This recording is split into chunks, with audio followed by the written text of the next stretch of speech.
Hello मेरे प्यारे बच्चों, मैं हूं सुधीर पांडे और आप देख रहे हैं 100 times education the branch of knowledge. तो बच्चों, हम लोग इस समय पढ़ रहे हैं क्लास 12 की बायोलॉजी, चैप्टर नंबर 1 नई एनसीईआरटी से, और चैप्टर नंबर 2 है यही जो है पुरानी वाली एनसीईआरटी में।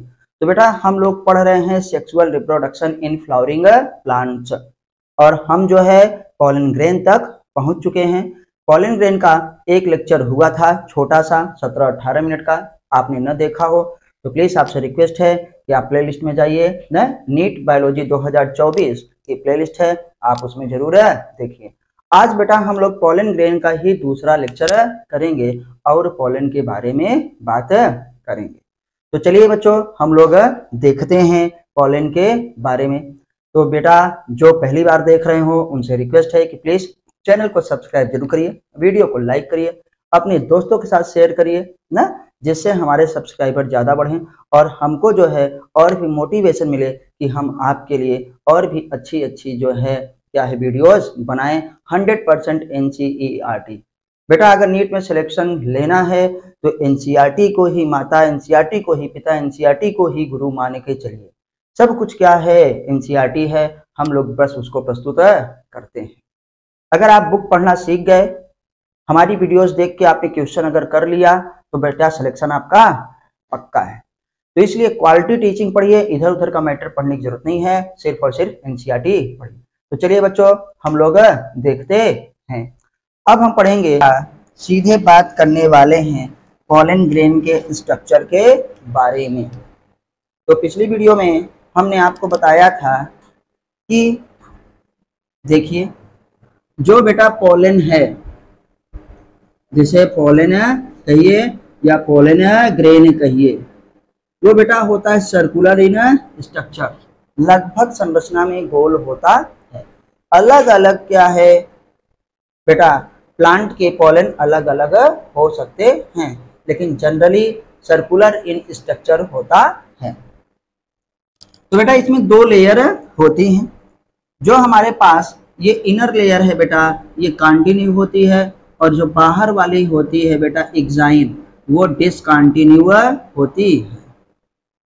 पिछली वीडियो में आपको साइज वगैरह इसका सब बता चुके हैं।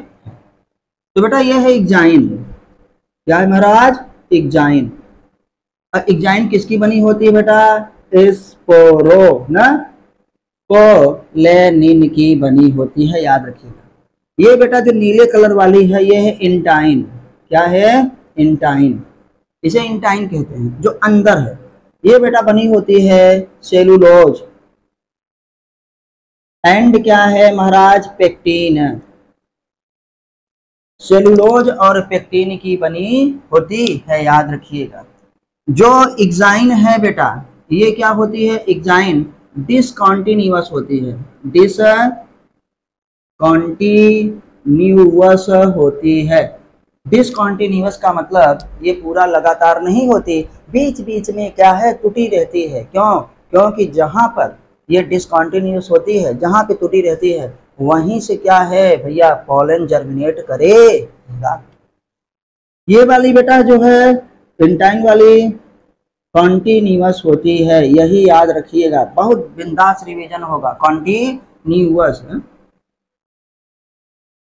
बेटा, कॉन्टिन्यूअस होती है मतलब ये लगातार होती है, सतत होती है। देखो यहाँ पे थोड़ा सा डिस्क हो गई है कॉन्टिन्यूअस, तो ये देखो बेटा कॉन्टिन्यूअस होती है, पूरा होती है। अब देखो जर्म पोर यहाँ बना है, जर्म पोर कौन बनाता है, जर्म पोर एक्साइन ही बनाती है। तो याद रखिएगा, germ pore, germ pore form by exine. और ये पिछली वीडियो में आपको बता चुके हैं कि एक्साइन क्या होता है, स्पोरोपोलिन का बना हुआ होता है। अब बेटा क्वेश्चन क्या बनता है कि स्पोरोपोलिन कहाँ पर एब्सेंट होता है। तो महाराज ये भी याद रखिएगा, यहाँ पे लिख रहे हैं स्पोरोपोलिन, स्पोरोपोलिन एब्सेंट इन क्या है, जर्म पोर। याद रखिएगा, यहाँ लिख रहे हैं जर्म पोर। जर्मपोर का मतलब जहां से अंकुरण होगा बेटा, जहां से पॉलन जर्मिनेट करेगा, जहां से पॉलन ट्यूब निकलेगी। तो ये बात बेटा हमारे पास क्या हो गई, पॉलन के बारे में हो गई। आप एक बार जरूर फिर से रिवाइज कर लीजिएगा कि आउटर लेयर जो होती है वो एक्जाइन होती है। एक्जाइन स्पोरोपोलिन का क्या होता है, बना होता है। ये मोस्ट रेजिस्टेंस ऑर्गेनिक मटेरियल होता है ना। इसे टेम्परेचर क्या है, कितना भी ज़्यादा हो इसका कुछ नहीं हो सकता, उसके अगेंस्ट खड़ा रहता है। मतलब एक बहुत ही अच्छा प्रतिरोध है जो पॉलन को बचाता है। अंदर वाली लेयर को इंटाइन कहते हैं। इंटाइन सेलुलोज एंड कैल्शियम की बना, सेलुलोज एंड क्या है, पेक्टिन की बनी होती है। जर्मपोर पे हमारे पास किसके द्वारा बनता है बेटा, एक्जाइन के द्वारा, क्योंकि एक्जाइन जहां नहीं पाई जाती है वही हमको जर्मपोर कहलाता है। और इस जर्मपोर में स्पोरोपोलिन क्या है, एब्सेंट होता है, मतलब वहां पे इसका मतलब एक्जाइन नहीं होती है। अब हम देखेंगे कि जब एक पॉलन मैच्योर हो जाता है तब बेटा उसमें क्या होता है। तो बच्चा इसको हम हटाते हैं। आप स्क्रीनशॉट लेना चाहें तो जरूर ले लीजिए। अगर आप एनसीईआरटी बार बार पढ़ेंगे, पहले हमारी वीडियोस देखिए फिर एनसीईआरटी पढ़िए और बहुत सारे क्या है एमसीक्यूज करिए बेटा, सिलेक्शन आपका पक्का होगा, क्योंकि सब कुछ एनसीईआरटी ही है। आओ बाबू देखते हैं मेच्योर पॉलन ग्रेन या मेचुरेशन ऑफ पॉलन ग्रेन। तो आप हेडिंग डाल सकते हैं mature pollen grain, mature pollen grain. अभी केवल पॉलन ग्रेन पढ़ रहे थे, अब मेच्योर पॉलन ग्रेन पढ़ रहे हैं। जब पॉलन बेटा परिपक्व हो जाता है तब। तो आइए देखते हैं उसका स्ट्रक्चर बनाते हैं बाबू। एक हमारे पास ये बेटा क्या है, पॉलन। अब बात किए हैं कि पॉलन में दो लेयर होती है, एक इनर और दूसरा क्या है, आउटर। तो इस बार दोनों को कॉन्टिन्यूअस ही बनाएंगे, लेकिन याद रखिएगा कि थोड़ा थोड़ा क्या है बेटा, इसमें बीच बीच में गैप रहता है, ये डिसकंटिन्यूअस होती है। बेटा एक पॉलन का हमारे पास स्ट्रक्चर हुआ। अब पॉलन जानते हैं ये भी एक सेल है, तो प्रत्येक सेल में क्या होता है बेटा, एक न्यूक्लियस होता है, केंद्रक होता है। अब उसमें अगल बगल बेटा क्या है, साइटोप्लाज्म है, जीव द्रव्य। क्या है महाराज, जीव द्रव्य। कैसे ये मेच्योर होता है इसकी बात हम लोग कर रहे हैं। और ये है हमारा न्यूक्लियस, इसको लो पूरा ऐसे ऐसे कर दिए कि ये भर दिए, ये क्या है, केंद्रक। तो पॉलन का बेटा ये क्या है, एक्जाइन, ये बेटा है इंटाइन, ये बेटा है न्यूक्लियस। 12th वाले बच्चे जरूर देखें जो इस समय बोर्ड में हैं, जो 12th बोर्ड में चले गए हैं, क्योंकि आपको ये बनाने के लिए आएगा बेटा कि मैच्योरेशन ऑफ पॉलन, पॉलन कैसे मैच्योर होता है, या एक मैच्योर पॉलन में क्या क्या होता है। अब बेटा ये हमारे पास क्या हो गया, साइटोप्लाज्म। तो ये हमारा डायग्राम ए है, ये हमारा डायग्राम बेटा ये है। अब क्या बात करते हैं कि जब, और हम देखते हैं थोड़ा देर बाद जब इसमें डिवीजन होता है तो यही डायग्राम देखो बेटा कैसे हो जाता है। स्टेज अलग अलग है,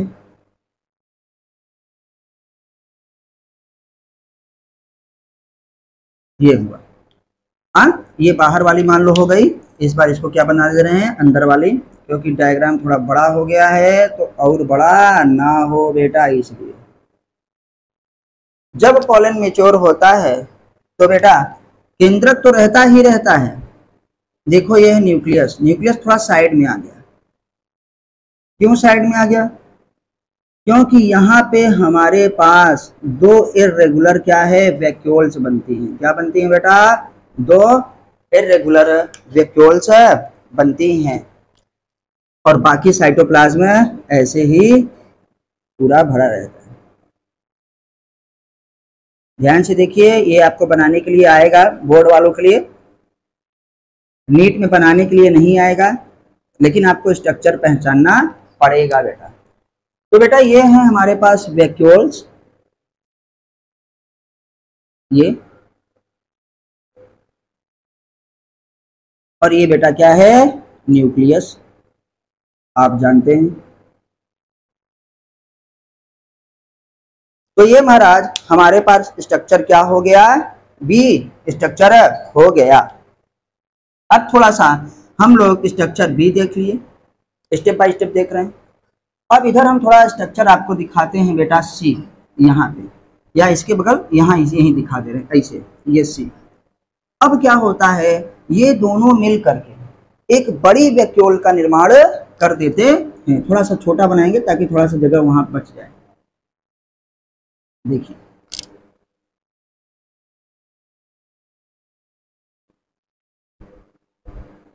ठीक बेटा, अब ये क्या है, एक बड़ा सा वैक्यूल बन गया है। अब ये इसका जो है छोटा सा न्यूक्लियस है, और बेटा हमारे पास क्या है, ये साइटोप्लाज्म है। ठीक है, ठीक। अब देखिएगा कि जब ये बड़ा बन जाता है तो ये जो न्यूक्लियस था, अब ये क्या हो जाएगा, एसिमेट्रिकल, थोड़ा सा एसिमेट्रिकल हो जाएगा और धीरे धीरे स्पिंडल शेप बन जाएगा। अब बेटा इसमें यहाँ पे जैसे हमारे पास क्या है, तंतु लगे रहेंगे इस तरीके से।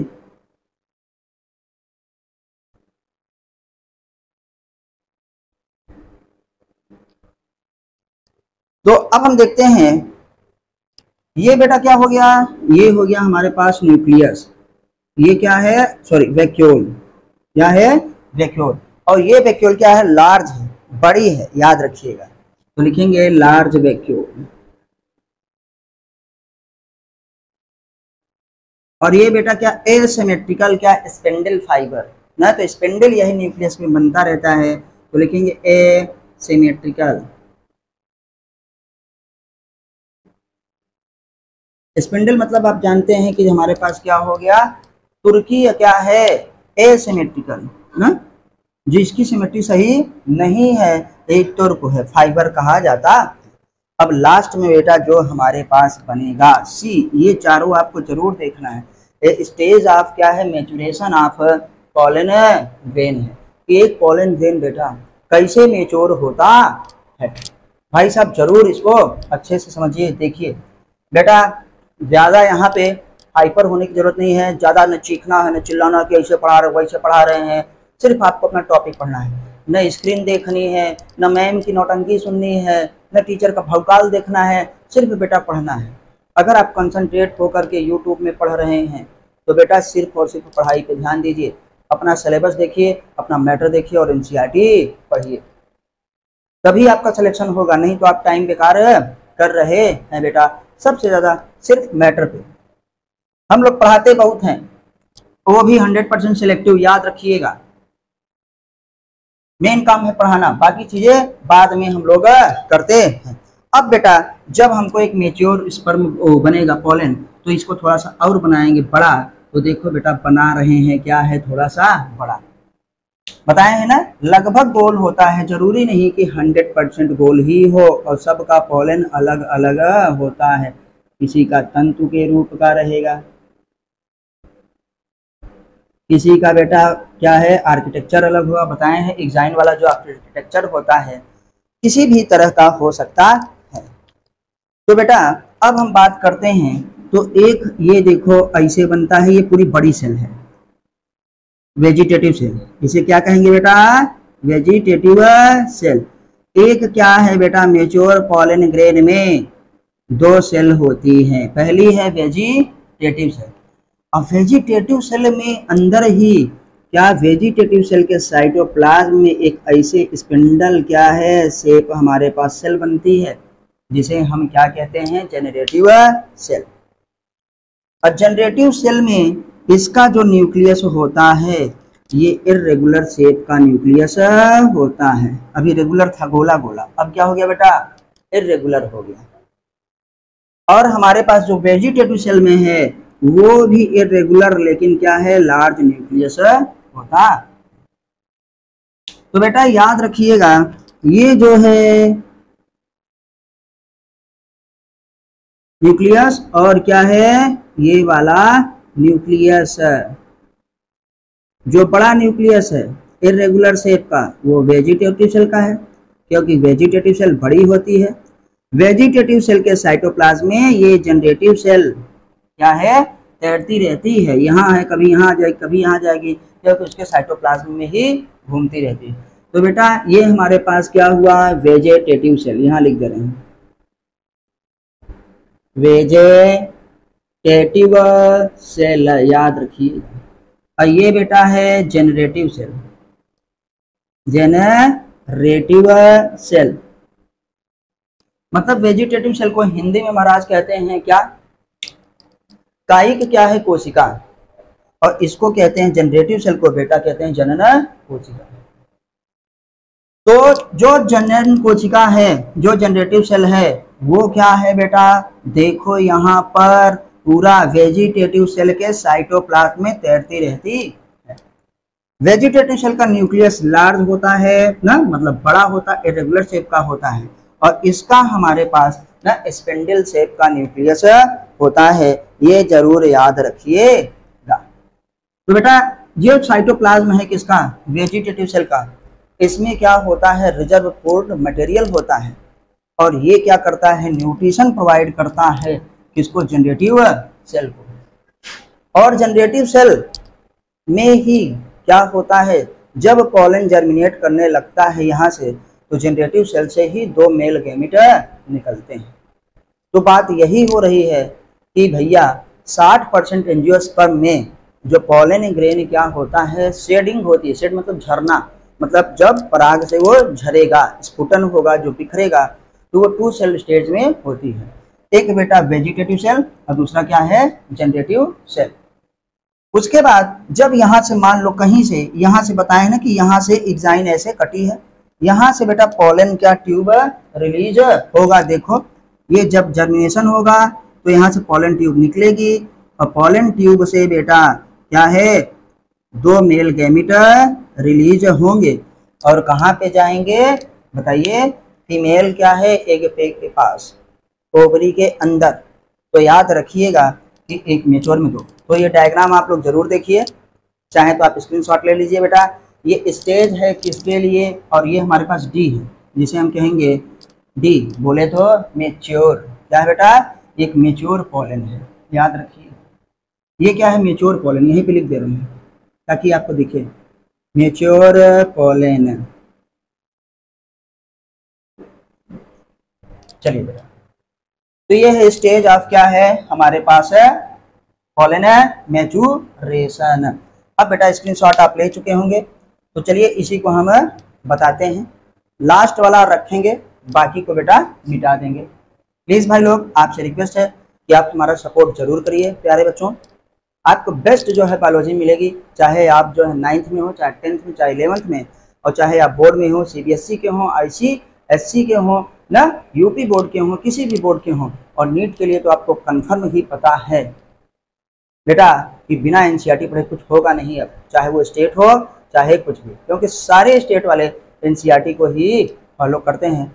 देखिए NCERT ने अपनी बुक बदली, हर 6वें साल बदलती है, तो सारे स्टेट वालों ने भी अपनी बुक बदल दी, सिलेबस वही कर दिया। यूपी बोर्ड का तो नया सिलेबस आया है, और मैंने वो वीडियो भी अपलोड किया है, जिन्होंने ना देखा हो प्लीज़ उनसे रिक्वेस्ट है कि बेटा वो जरूर देखें। मेन चीज़ पढ़ाई पे देखिए, टीचर के जो है इंप्रेशन, टीचर का पोर्ट ना, मैं इनके स्टाइल, ये वो बेटा देखने की जरूरत नहीं है, सेलेक्ट हो जाइए, वहाँ सब कुछ मिलेगा, एक बार मेडिकल कॉलेज सेलेक्ट होके चले जाइए बस।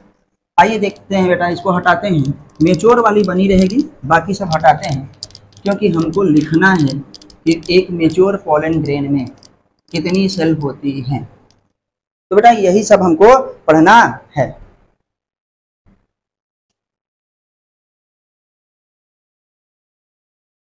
तो लिखेंगे बेटा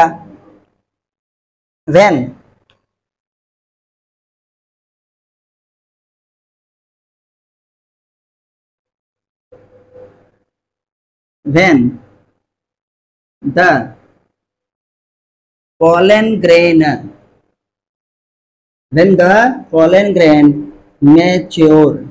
तो मैच्योर होता है बेटा क्या करता है, इट कंटेन्स, दो सेल ये रहता है ना, इट कंटेन्स टू सेल।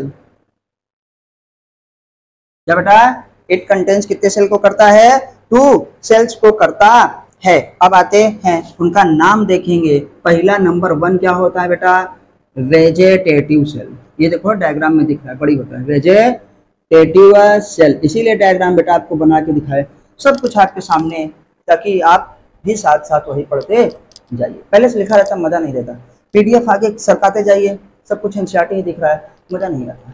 इसको पढ़ लीजिए, उसके बाद एनसीईआरटी पढ़िए, आपको याद आएगा, हाँ रे यार यही तो बताया था, यही तो बताया गया था। और अपने स्कूल में भी अच्छे से फोकस करके पढ़िए बेटा, हर टीचर वही पढ़ाएगा जो सिलेबस में दिया गया है, कोई अपने से कुछ नहीं पढ़ाएगा।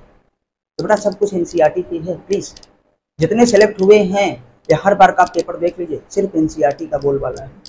तो पहला बेटा सेल होता है वेजिटेटिव सेल, और दूसरा दोनों का नाम लिखो, क्या है, जेनेरेटिव सेल। ये क्या बेटा है, जनरेटिव सेल, ये देखो छोटी वाली।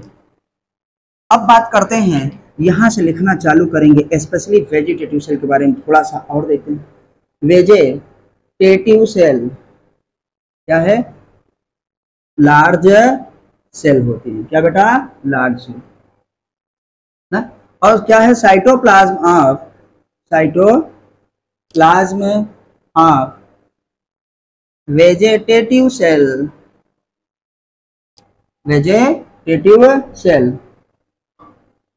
रिच इन, क्या है, या filled with, cytoplasm of vegetative cell filled with बेटा रिजर्व फूड मटेरियल। तो बेटा ये देखो, जो वेजिटेटिव सेल है, वेजिटेटिव सेल का जो साइटोप्लाज्म है वो बेटा क्या करता है, फिल्ड विद क्या है, रिजर्व फूड मटेरियल, मतलब खाद्य पदार्थ से क्या होता है, संचित होता है, या खाद्य पदार्थ से भरा होता है ना। अब आते हैं नेक्स्ट में बेटा, नेक्स्ट पॉइंट में देखते हैं कि जो न्यूक्लियस होता है वेजिटेटिव सेल का, लार्ज होता है। न्यूक्लियस ऑफ, दिख रहा होगा आपको, वेजिटेटिव सेल क्या होता है बेटा, large and irregular shape, large irregular shape, बड़ा होता है बेटा और अनिश्चित आकृति का होता, ये भी याद रखिएगा। तो हम लोगों ने देखा बेटा, थोड़ा सा एक बार रिवाइज कर लीजिए। जो पोलन ग्रेन जब मेच्योर होता है बेटा, ये देखो कितनी सेल होती है उसमें, दो, पहली बेटा वेजिटेटिव सेल और दूसरी क्या है, जनरेटिव सेल। वेजिटेटिव सेल क्या होती है, लार्ज होती है, बड़ी होती है, देखिए। और साइटोप्लाज्म ऑफ बेटा किसका, वेजिटेटिव सेल का, किसका, वेजिटेटिव सेल का क्या होता है, filled with reserve food material. आपसे पूछा जाएगा कि भैया संचित खाद्य पदार्थ किसमें पाया जाता है, वेजिटेटिव सेल में कि बेटा जनरेटिव सेल में, तो याद रखिएगा वेजिटेटिव सेल में, ये आपको दिख रहा है। फिर आगे बढ़ते हैं कि बेटा nucleus of vegetative cell, vegetative cell का क्या है, न्यूक्लियस कैसा होता है महाराज, लार्ज होता है और इरेगुलर शेप का होता है। ये देखिए यहाँ पे हमारे पास है। तो हम लोगों ने बेटा किसके बारे में देख लिया, वेजिटेटिव सेल के बारे में देख लिया। अब बेटा चलते हैं किसके बारे में, हम लोग जनरेटिव सेल के बारे में। तो इसको हटाते हैं, डायग्राम देखिए, आप देख रहे हैं जनरेटिव सेल का होता है, स्मॉल होता है, छोटा होता है और तैरता रहता है, घूमता रहता है, किसके, साइटोप्लाज्म ऑफ वेजिटेटिव सेल। बच्चों प्लीज बच्चों पूरा वीडियो देखिए, जब आप समय निकाल करके पूरा वीडियो देखते हैं, भले एक बार में नहीं देख पाते हैं, कई बार में देखिए, थोड़ा थोड़ा करके देखिए, लेकिन पूरा देखिए, तभी आपको कंसेप्ट समझ में आता है, तभी हमारा और आपका कोऑर्डिनेशन बन पाएगा। तो बच्चों आइए देखते हैं अब हम क्या देखेंगे, जनरेटिव सेल। ये देखो जो यहाँ पे मिट गई, इसीलिए डायग्राम में आपके पास दिख रहा है, एनसीईआरटी में देखेंगे हूबहू डायग्राम आपको मिलेगा। ये निचोड़ वाला है जनरेटिव सेल। अब आते हैं बेटा जनरेटिव सेल। बात करें generative cell, small in size, तो क्या होती है, छोटी होती है। और क्या करती रहती है बेटा, फ्लोट, फ्लोट मतलब तैरती रहती है। फ्लोट इन द, या फ्लोटिंग आईएनजी कर दो कोई बात नहीं, फ्लोटिंग इन द, कौन सा ग्रामर पढ़ा रहे हैं, साइटोप्लाज्म ऑफ वेजेटेटिव सेल। बोर्ड वालों को जरूर ये लिखते हैं बेटा इसीलिए कि ताकि आपको लिखने की प्रैक्टिस हो जाए बहुत ही अच्छे से। देखिए जनरेटिव सेल क्या होती है, स्मॉल होती है इन साइज, कहाँ पे तैरती रहती है, फ्लोटिंग इन द क्या है, साइटोप्लाज्म ऑफ वेजिटेटिव सेल। क्या करती है बेटा, वेजिटेटिव सेल में ये तैरती रहती है। अब थोड़ा सा और आगे हम लोग बढ़ते हैं। अब इसमें कहते हैं कि इसका बेटा हम लोग देखेंगे, इसका न्यूक्लियस देखे थे, इसका भी न्यूक्लियस देखेंगे, तो लिखेंगे इट कंटेन्स, कौन, जनरेटिव सेल, इट कंटेन्स ना स्पिंडल, तंतु में spindle shape, spindle shape nucleus. बेटा आपसे पूछा जाएगा स्पिंडल शेप न्यूक्लियस किसमें पाया जाता है। देखिए बच्चों गर्मी बहुत है यहाँ हमारे प्रयागराज में, और इस समय तो गर्मी और भी बढ़ गई है योगी जी की कृपा से। तो ऐसा है कि कूलर चल रहा है तो आपको आवाज़ थोड़ी भनभनाहट आ रही होगी, तो थोड़ा सा सुनने का प्रयास करेंगे तो आपको अच्छे से सुनाई देगा। आज का एक्सपीरियंस कैसा रहता है इसके आधार पर फिर हम लोग नेक्स्ट वीडियो में देखेंगे, कूलर चलाएं कि ना चलाएं, फैन चलाएं कि ना चलाएं। ठीक है, तो पसीना होता रहेगा, गर्मी चलती रहेगी, लेकिन पढ़ाई आपकी होती रहेगी। ऊपर का कमरा भी है हम लोगों का, तो थोड़ा सा और ज़्यादा टेम्परेचर है। तो प्लीज़ आपसे रिक्वेस्ट है कि पूरा वीडियो आप ज़रूर देखिए। अगर आवाज़ से प्रॉब्लम हो रही तो आप हम कमेंट के माध्यम से ज़रूर बताइए। और वीडियो हमारी आपको कैसी लगती है, पढ़ाने का तरीका कैसे लगता है, जो आपको कंटेंट बताया जाता है, जो टॉपिक बताए जाते हैं वो अच्छे से समझ में आता है कि नहीं, उसमें से कितनी चीज़ें आपको एनसीईआरटी मिलती हैं, क्या छूटता है, वो सब बेटा ज़रूर बताइए।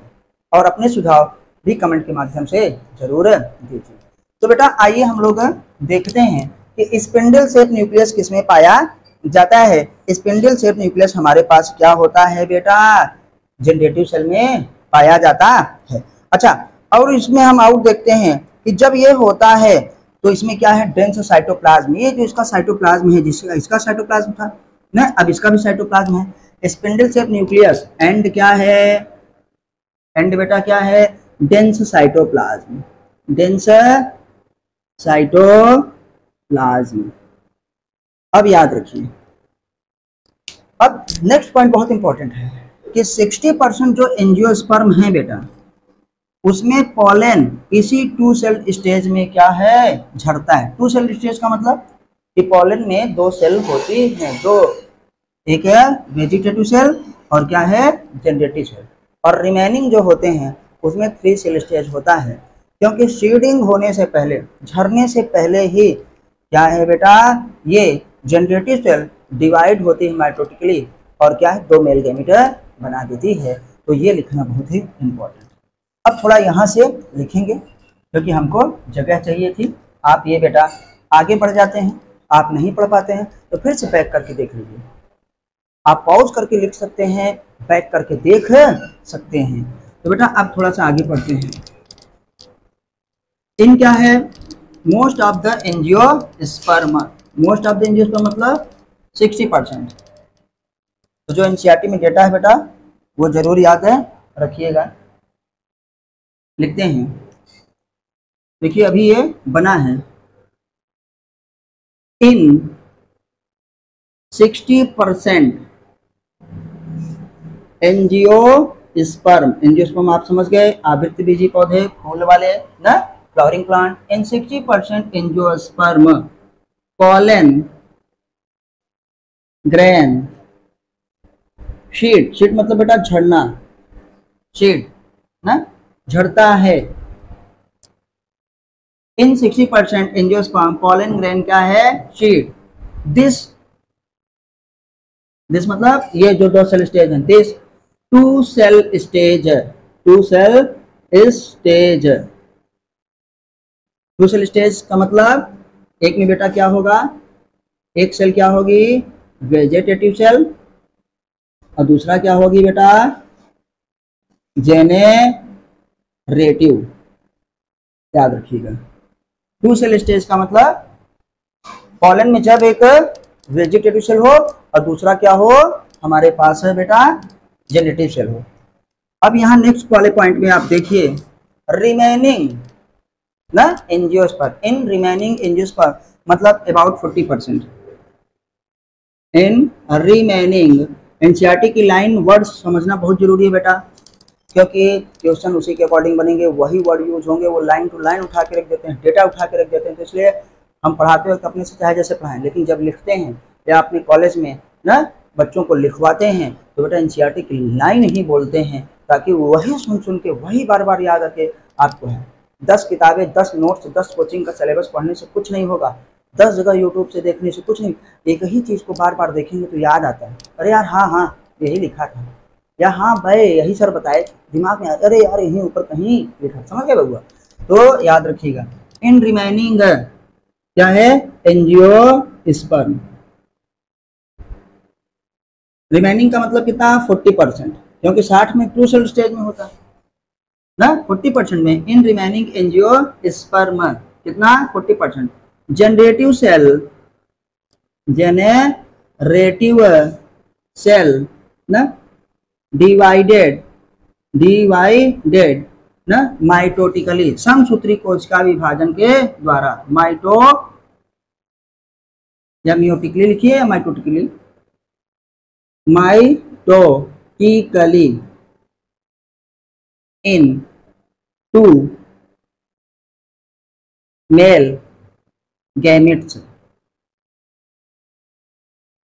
क्या होगा बेटा, इन रिमेनिंग क्या देखियो, एंजियोस्पर्म, एंजियोस्पर्म कितना, 40% में। जनरेटिव सेल्स डिवाइडेड, क्या डिवाइड होती है, माइटोटिकली ना, इन टू मेल गैमेट्स।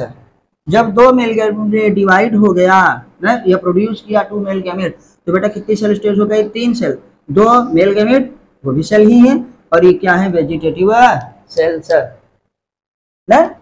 एंड अब यहाँ लिखेंगे and pollen seed 3 cell stage, क्या है, 3 सेल, देखो 3 सेल स्टेज, क्या बेटा 3 सेल स्टेज में डिवाइड होता है, आपने ये देखा। अब बच्चों याद रखिएगा, 3 सेल स्टेज जब हुआ तो आप स्क्रीनशॉट लेना चाहते ले लीजिए, फिर बच्चों इसको हटाते हैं। चलिए बच्चों अब देखते हैं कि जब ये 2 सेल स्टेज में 60% में क्या होता है, इसी को थोड़ा डेटा में आपको लिख के देंगे कि 60% जो एंजियोस्पर्म होता है वो 2 सेल स्टेज में। अगर 2 सेल स्टेज में शेडिंग हुई, लिख रहे हैं देखो याद रखिएगा, शेडिंग इन 2 सेल स्टेज, अगर बेटा शेडिंग 2 सेल स्टेज में हुई, कितने में होता है, 60% में एंजियोस्पर्म।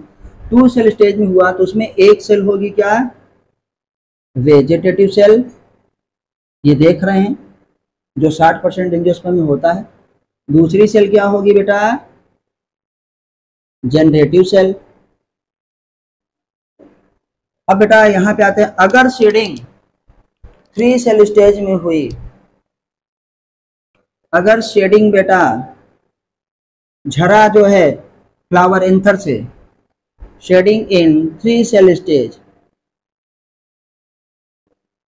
याद रखिए बेटा अच्छे से पढ़िए, 3 सेल स्टेज में हुआ, याद रखिए यहाँ 3 सेल स्टेज, यहाँ 2 सेल स्टेज। 3 सेल स्टेज कितने में, 40% एंजियोस्पर्म में। तब उसमें बेटा 3 सेल कौन कौन होगी, पहली वेजिटेटिव सेल,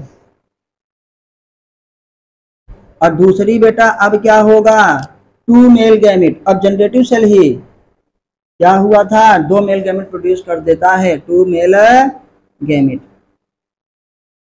ना। बिफोर क्या है, शेडिंग, शेडिंग से पहले ही,